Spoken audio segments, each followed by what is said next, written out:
Qasımov ailemiz ailesi tərəfindən bu ehsan təşkil olunur. Hər birinizi xoş gördük deyirik.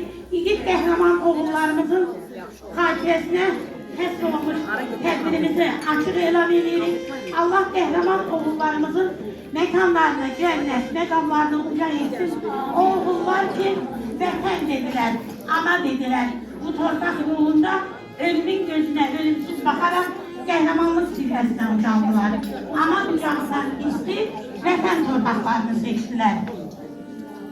Azərbaycan Respublikasının dövlət dilini səsləndirilir.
Ulu Önder Heydər Əliyev və Azərbaycan Respublikasının ərazi bütövlüyü uğrunda qəhrəmanlıqla şəhidlik zirvəsinə ucalan yiğitlərimizin xatirəsini bir dəqiqəlik sükutla yad edirik.